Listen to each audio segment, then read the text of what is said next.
When's the last time you shaped Khorasan, babe? It's been a minute. My hands are not used to it anymore. It's like a big sticky marshmallow. Yes. Chance, do you think Khorasan's the harder dough to shape of the doughs we work with?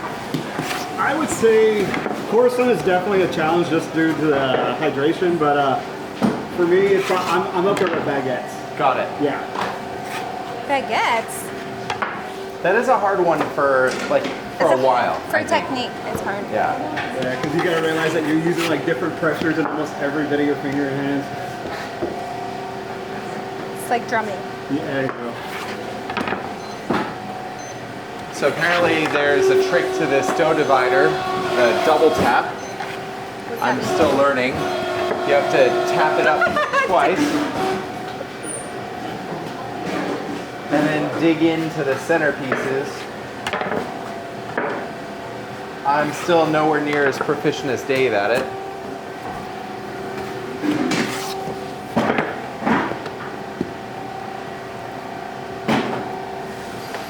But it makes it easier to get the rest of the bread out. To take the centers out first. Okay. I'm ready for a new one. I have to dough bath.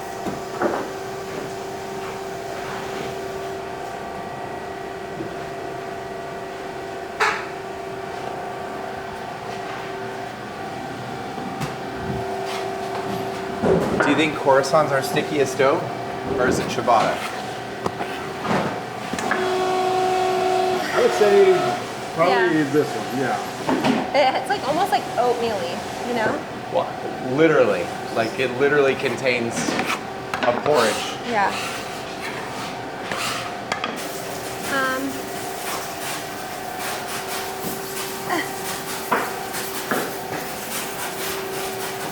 Yes, I think it's still a little above my shoulder. Okay, thank you.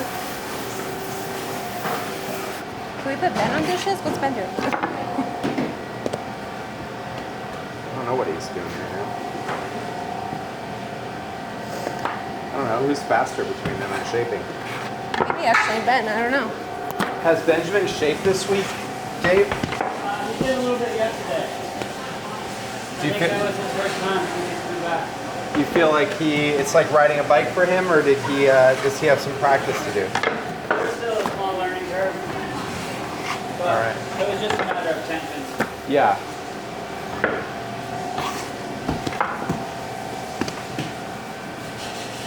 We have a prodigal son baker, somebody that Don't say that.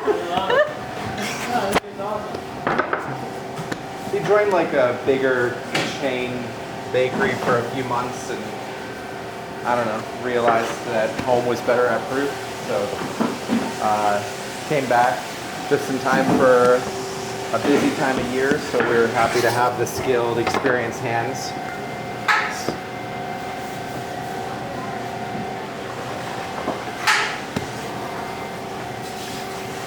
Yeah. Oh, bigger shaping crew. We're gonna have to get back to the divider.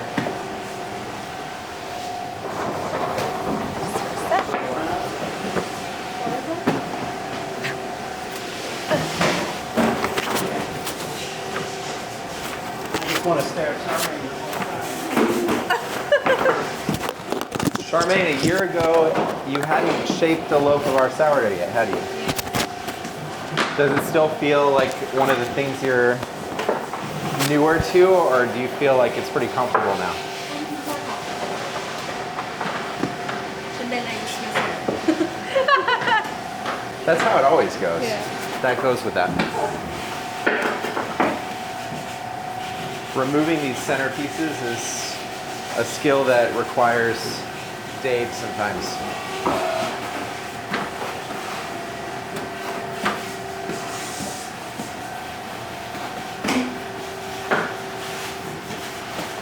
This dough divider isn't quite as hard to work with as that pallet stacker was that we had for a while though.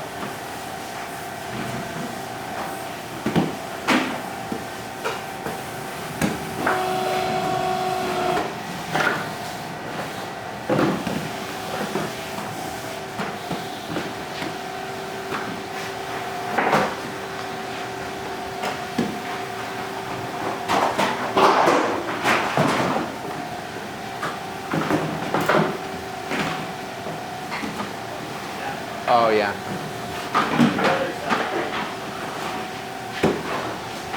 Currently we're making enough stuff today that we're having to recycle our bins.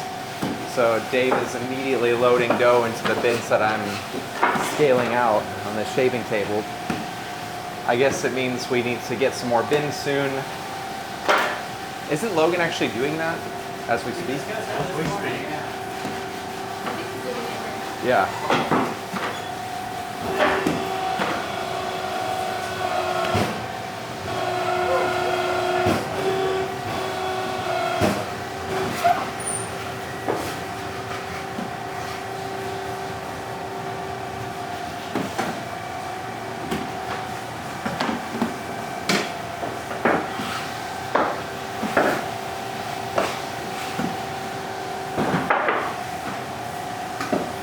Right.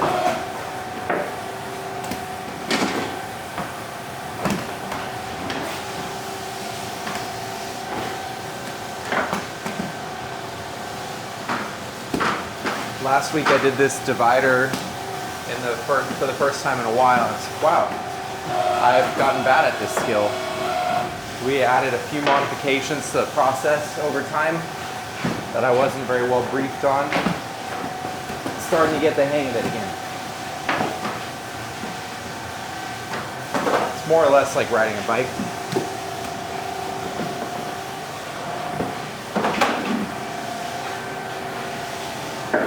It wasn't the shaping the actual bread that I got rusty on, but rather the use of the machine. This one is a bit of a quirky machine though. We have a weird technique. And you can tell that the machine wasn't designed by people that do bread like us. But basically we get the dough cut. You heard that one tap. Now we cut it again to ensure a sharp cut. Then we open the chamber, pull out the centers. This is because we're using a high hydration dough, and this machine was really designed for lower hydration dough, but we refuse to use it as prescribed. So we found a workaround which lets us divide this sticky dough clean. You can see pretty nice even divisions that we're getting.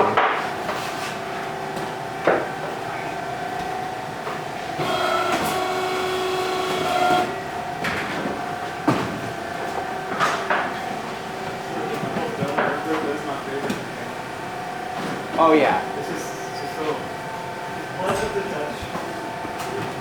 I think it's a pretty special bread.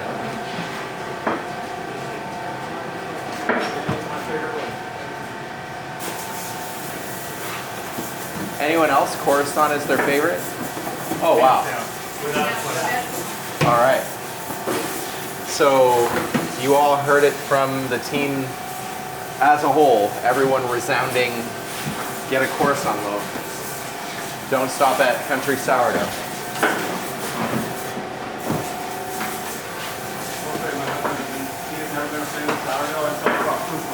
Oh yeah. Yeah, so I could proof converted. Sourdough is the same. Okay, we'll do the double tap. Tap. Tap.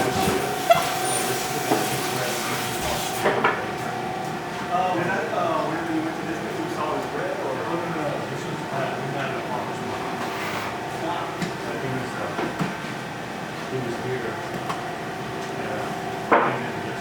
So by fishing out the middle first while the cutters are still engaged, it makes it a lot easier to then separate out this entire ring of breads. They come out without sticking to one another. It's just a better overall experience.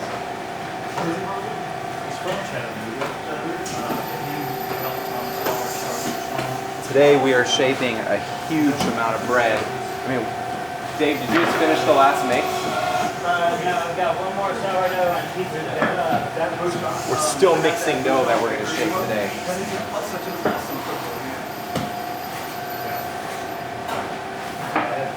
plenty of space to do by hand. Everything in there is very methodical. It's so worth the process of cooking through.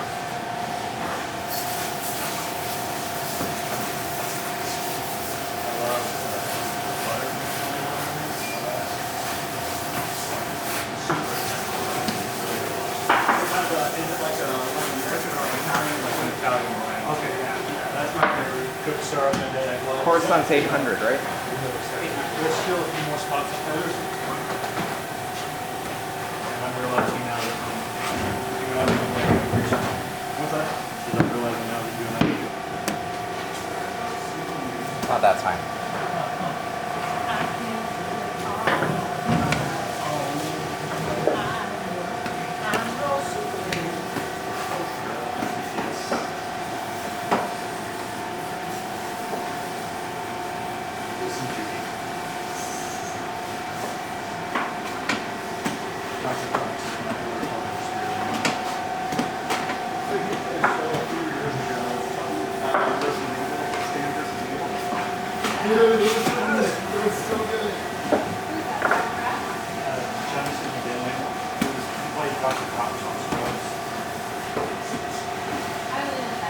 All right, Khorasan's complete. We're gonna move on to French next.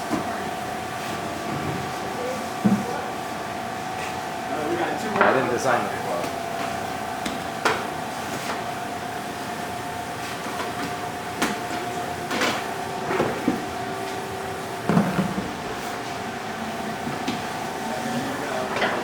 Now we're moving on to our French bread.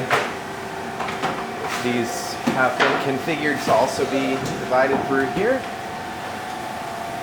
In addition to those bins, we need 1 loaf of French Out of all that? Heard.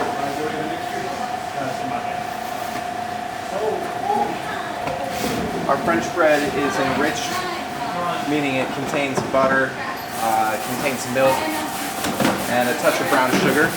That makes the dough incredibly strong, but also like a little bit more of a even, closed crumb like you'd expect from more of a sandwich style bread. Really nice.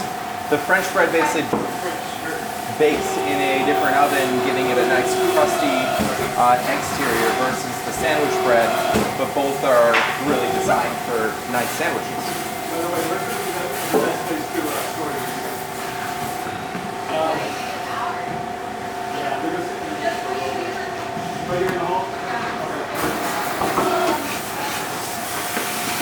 So it actually divides up a lot easier than the Khorasan that was just in here.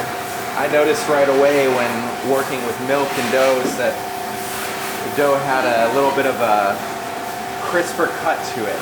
When you cut it, it just cut more evenly, just less sticky. It seems like milk and dough lends itself to that kind of a property.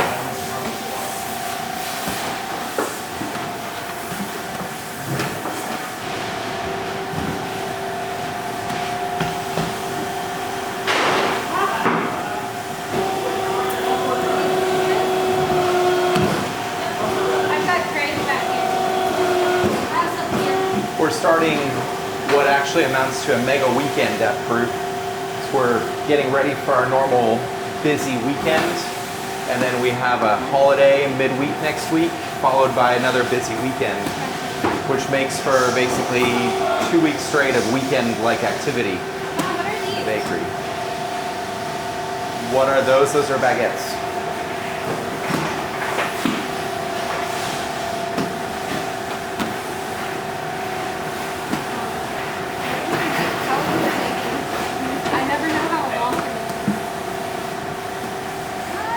Are we just pre-shaping them, or?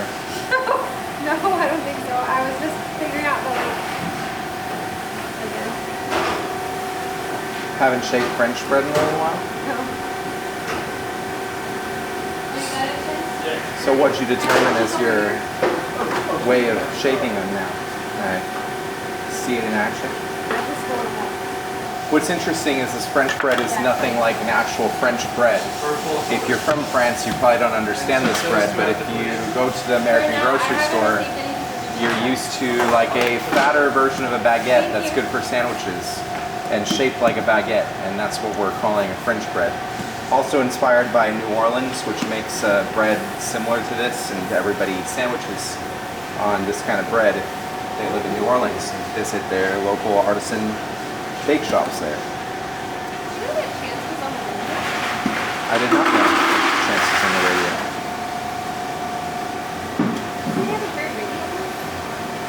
Yeah, now that I think about it. These people also my bartender at Sourdough voice background is college kid for so many everybody's like your voice is turning real weird and I was like, I get it.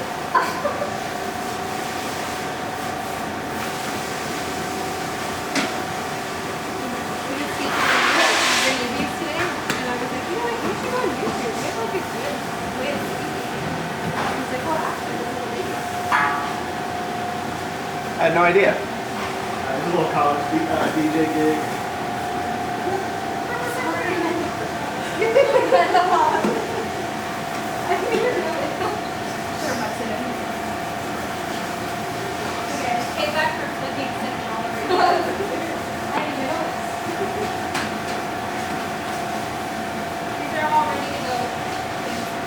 By the way, the food you made the other day was really, really good. What was it called? Adobo.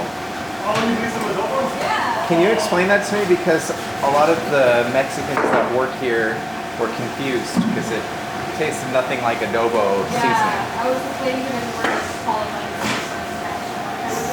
So they left some of this in there, but he just tweaked it. Put like soy sauce and vinegar and lots of garlic. I didn't know the Philippines was a Spanish colony originally. I've also, because it's Tagalog, right? Yeah. Because I noticed there's Spanish words that always like pop It's up. I'm kind of like, the same, yeah. That's how it was easier for me to like learn Italian. Okay, I see that. I'm on a mission now to try pulpo. Oh, I just like saying it. My neighbor once made me lumpia, yes. and I feel bad. I never tried to make it because it's so good. Have you tried the veggie one? This one with the veggie is really good.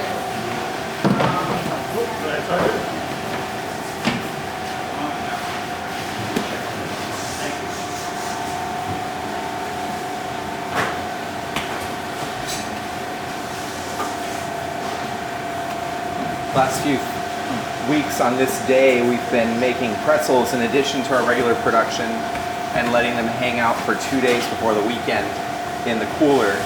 We shortened that by a day this week because what we're making on this particular day of the week is kind of staggering volumes, and pretzels on top of that just made it a lot. So hopefully today the team here goes home at a reasonable hour, because this day of the week's been pushing longer and longer with every passing week lately.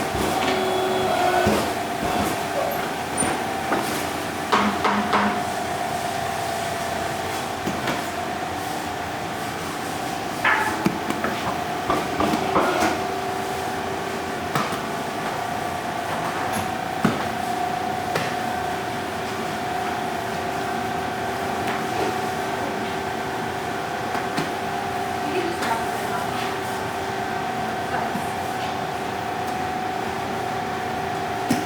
Does shaping around this table make you think of the garage at all, or no? Just makes me think of shaking. How much I love it. Why? I don't know. I've always found this part to be the most fun. Even more than Like, baking for you? meditate. And with both of them. Yeah.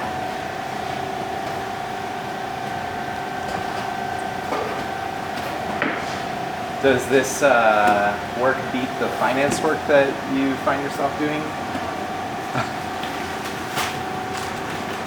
like when I used to come home after work and be like, Daniel, aren't we so lucky that we get to do this? It was like coming up with a 50-hour week.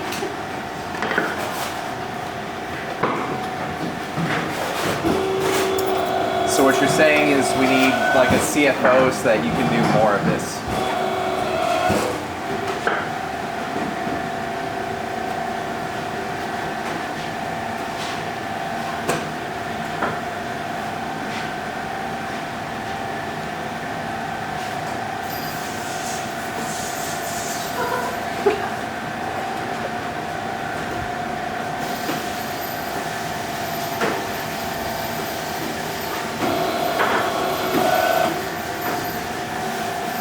I'll help you guys again.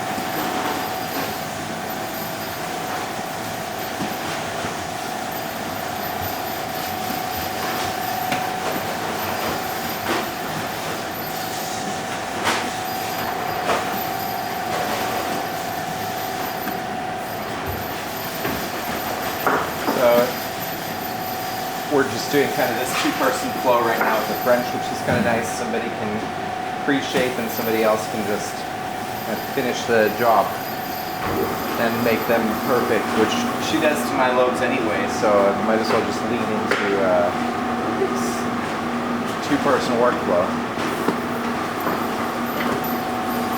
Whenever you have Amanda, you put her at the end of the shaping line. She wants to adjust all the loaves to.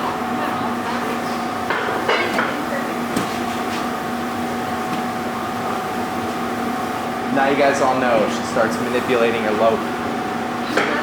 Don't take it for this.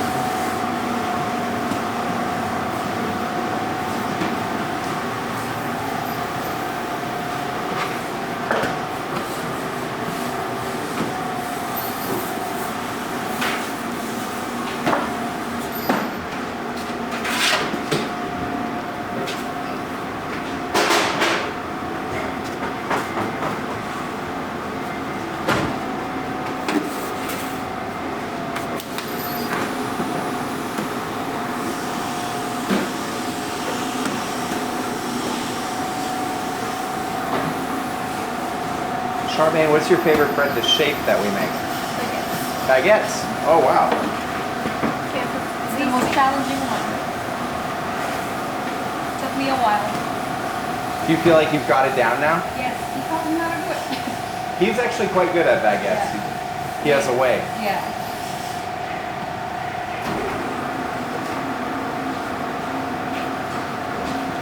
Same. Baguette was the yeah. I know he gave up. He wasn't shaking it.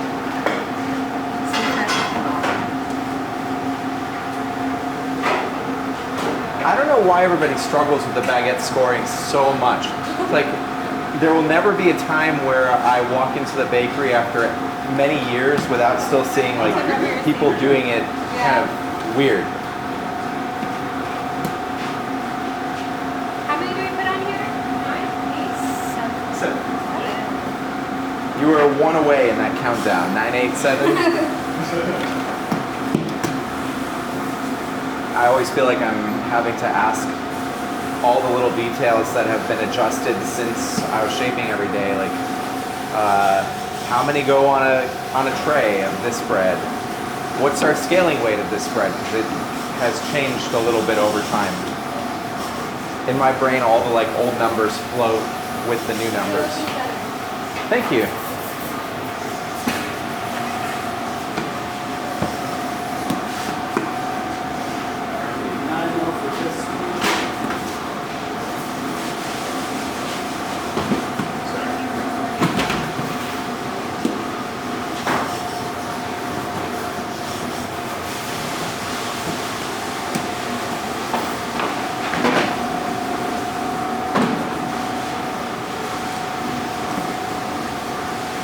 Also, you can call it out if you need me to grab you.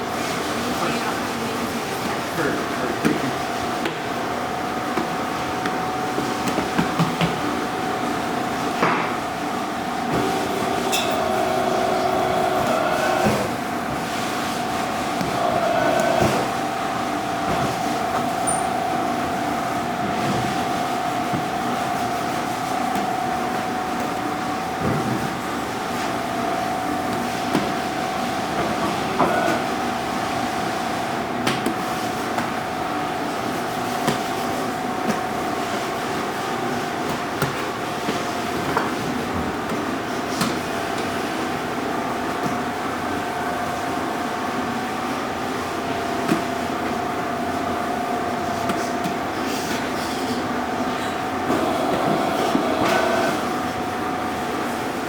The key is like, Woke me up. you know those herding dogs that like take a herd and kind of nip at all the heels and kind of keep the herd moving? That's Yeah. the job of a good divider. They're just like constantly pushing you to. Wake up and keep on shaking.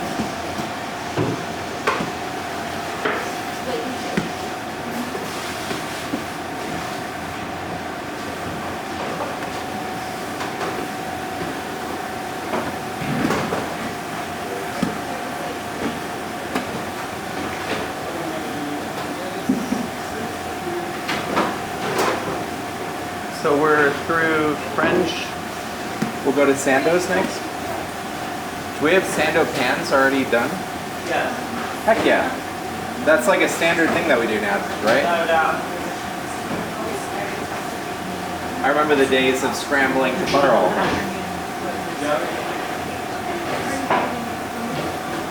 No, we also have our dish trays back up. So basically, We might have some fun in there. Yeah. don't worry about it. It's really,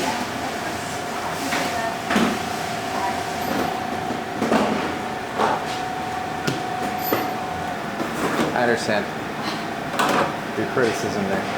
let me show you what I've been doing. So Please. over, I make it like a pattern. That way, like, the middle is usually more. Tuck the ends, roll the middle. Kurt.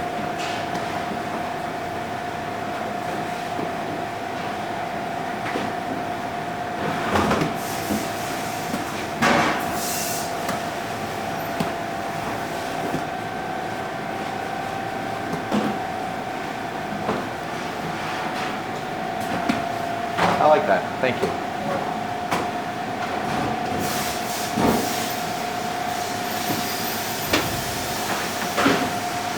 I'm gonna move on.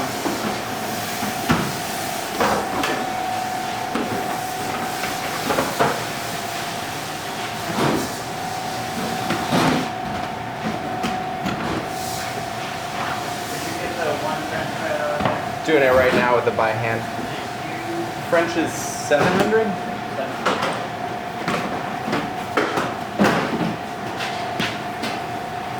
You ready for another one?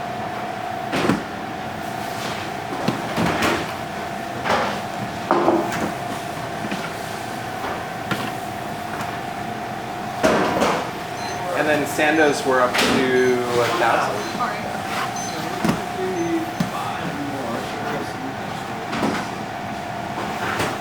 Always surprised with the sandwich bread how much dough it takes to get the same volume. It's 5 more, that's all you need. Is that Sando? this is the first Sando, yeah. Okay, I'm gonna leave this here. Okay, moving to Sando. Okay, can you make a separation on that side? Yeah, right here.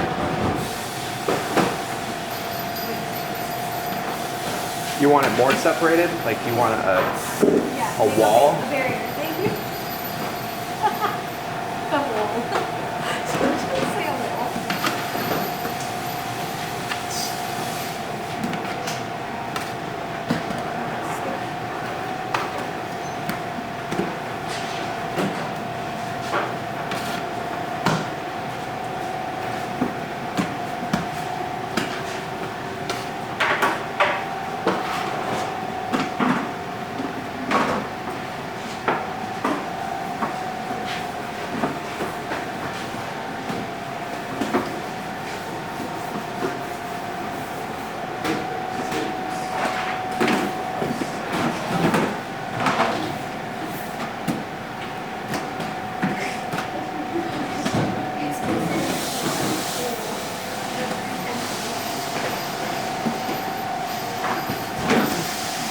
Oh yeah, I was on.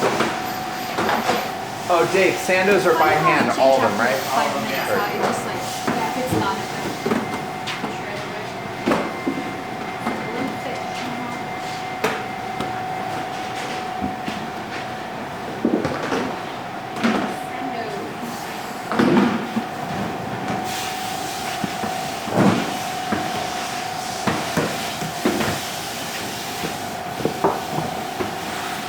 These are the 5 you were talking about? Yeah.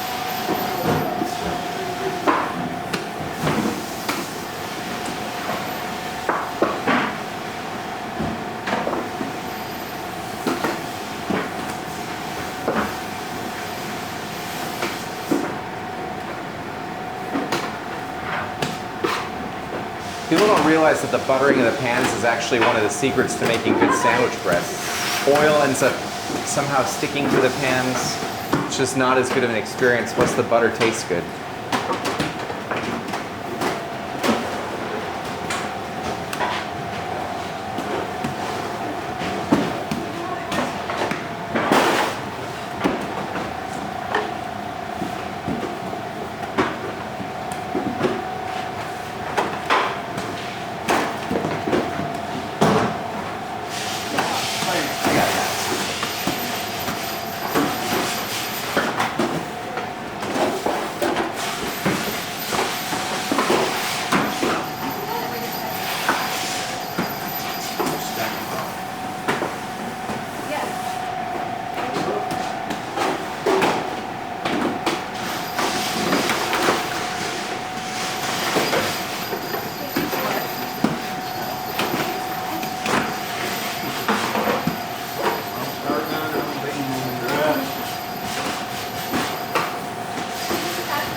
remind me to share a great story with you by any chance.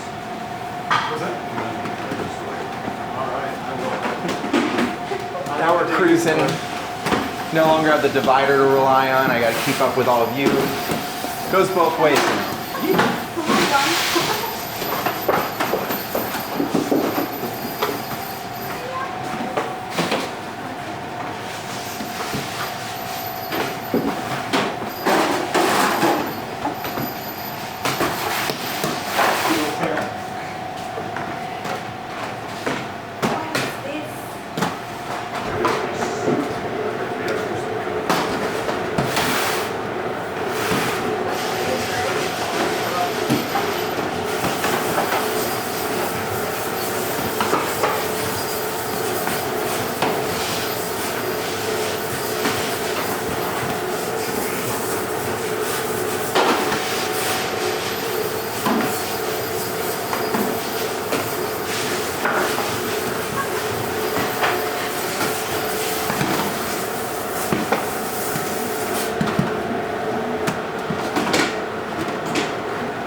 Ed.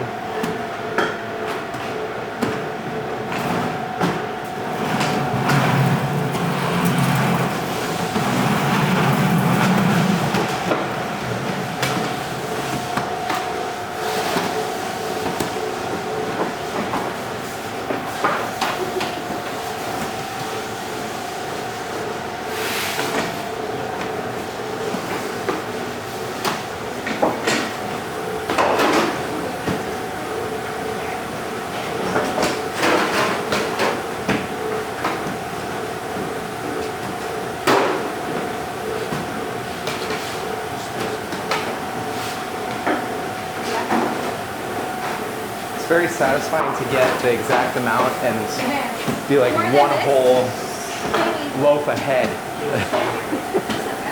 More than this? Just a general Oh, what am I doing?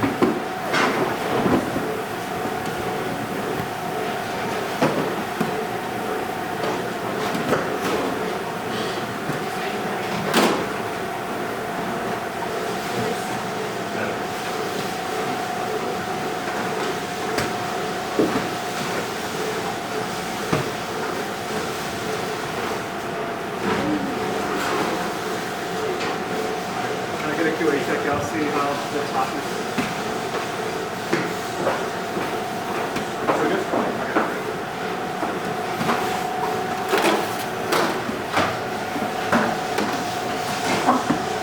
Jeez.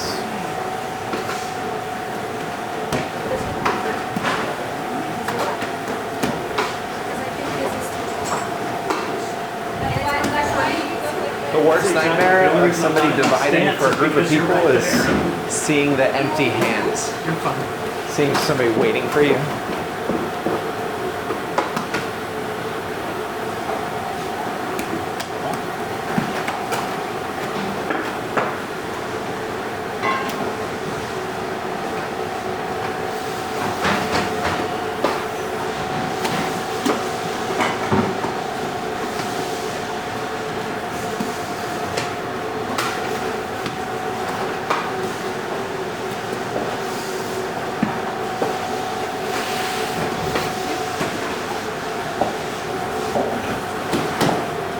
I'll have my divider back very soon though, so this race will turn the other way.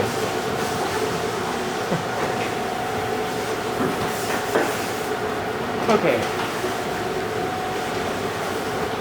What's next, Dave?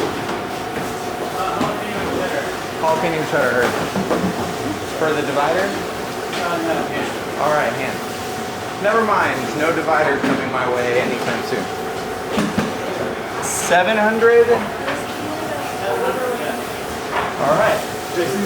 JC's, yeah. About like 10 for 10 on guesses there for weights. Sorry, still pass.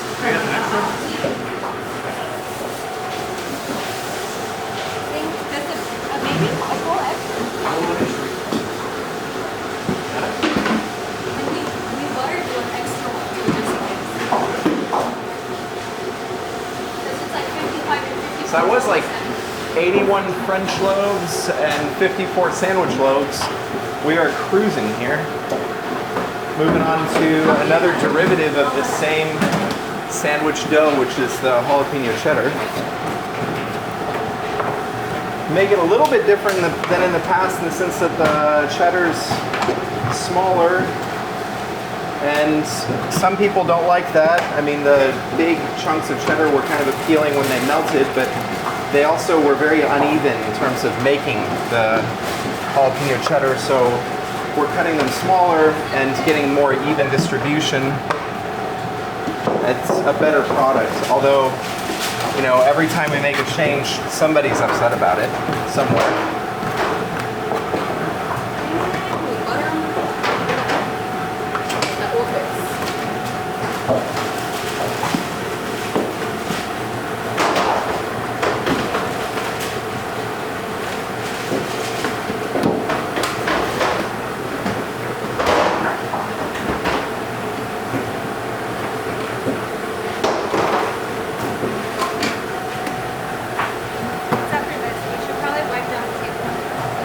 Yeah, for sure, after this one.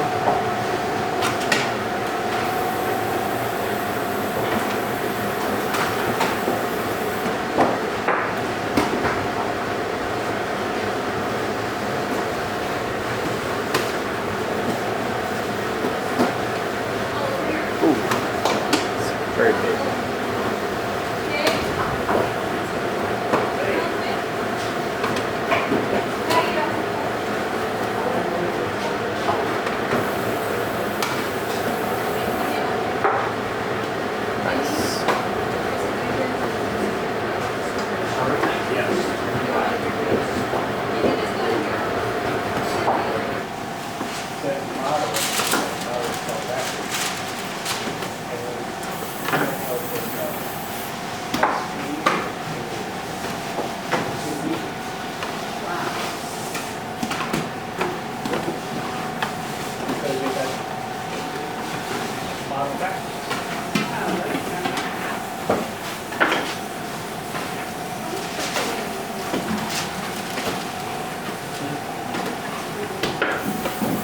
I don't know why I'm dividing these.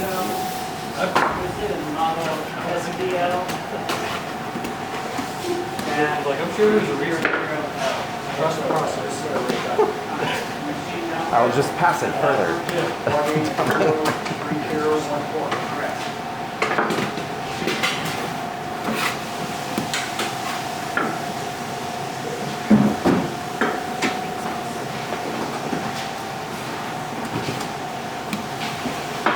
So we're making 142 of these jalapeno cheddar.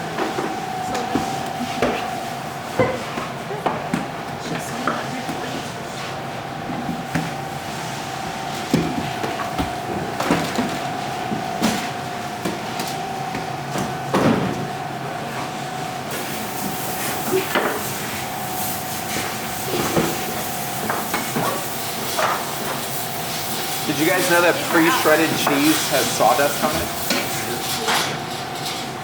Yeah, the cheese that you buy at the store that's pre-shredded, it has cellulose added to it so that it doesn't cake together in the bag and stays like nicely shredded. And cellulose is like the same thing as sawdust.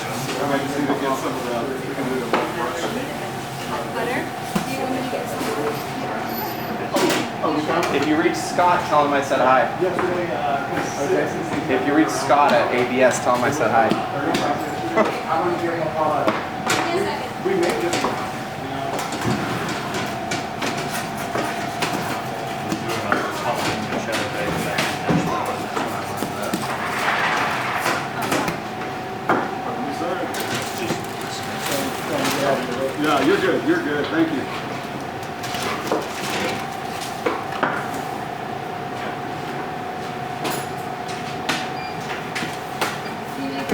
Sometimes I feel like we should be doing green chili bread instead of jalapeno, given like our region of the country. I don't hate that idea at all. In fact, I fully support it. I feel like jalapeno cheddar is so basic. But green chili is no longer basic, I right? know, it like makes it less. I did a Gruyere black pepper bagel in Nashville. That was I love Gruyere cheese. famous. Can't say that's my favorite. Gruyere is semi-favorite. Creamy and nutty all at the same time. Yes.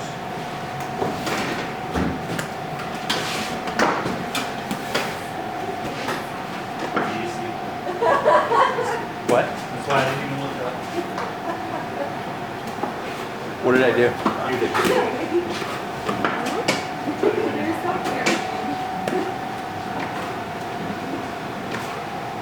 They're so cute. What's the Khorasan? Your number one, Hands down, pecorino Jennifer. pecorino. Jennifer. It's a really, really nice cheapness. Lost with juniper berries.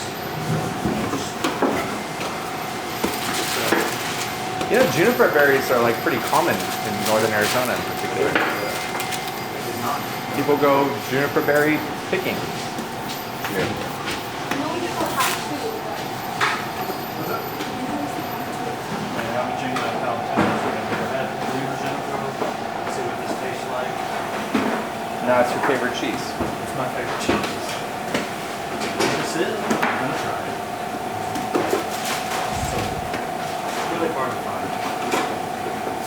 Were you here late last night too with the stuffing? I think we packaged like 580 bags of stuffing mix. Over 132 times 3 is plus another 72.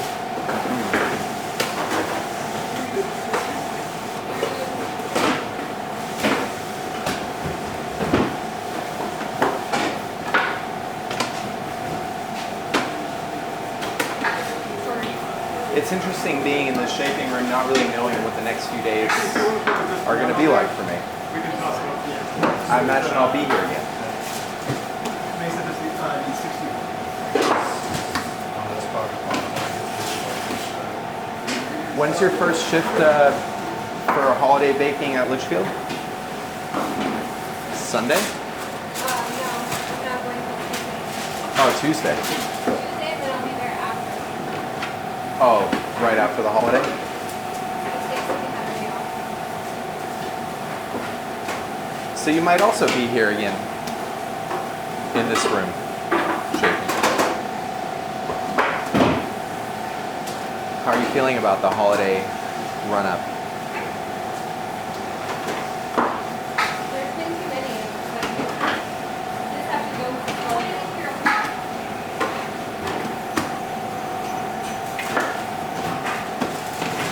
You're never gonna predict everything.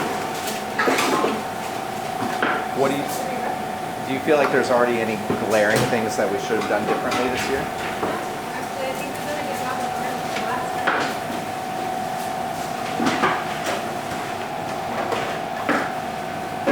It was nice to have that document that we made that had like the pros and cons from last year. Yeah, you're welcome. Thank you. Postmortems are incredibly inefficient. So you like forget after a few months. Post-trauma amnesia. It's a real.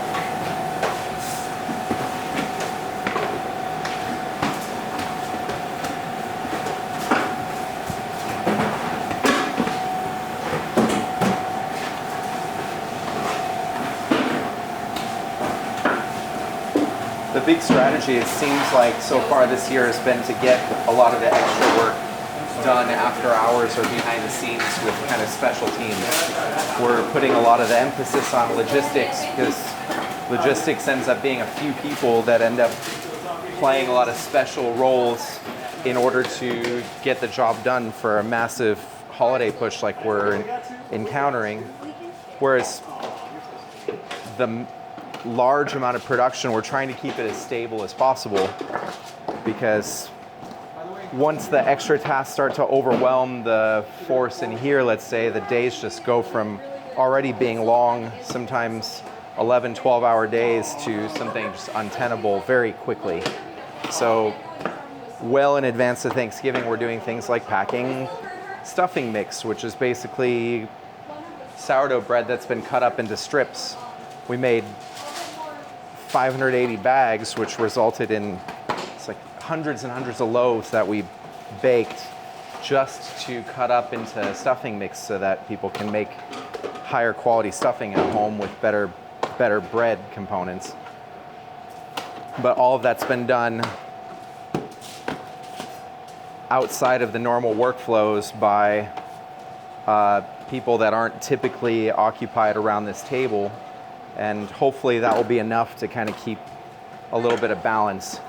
Amanda and I joining the table efforts today on a historically busy day, hopefully is also doing something to save energy for these bigger days that are definitely coming for our team next week or so.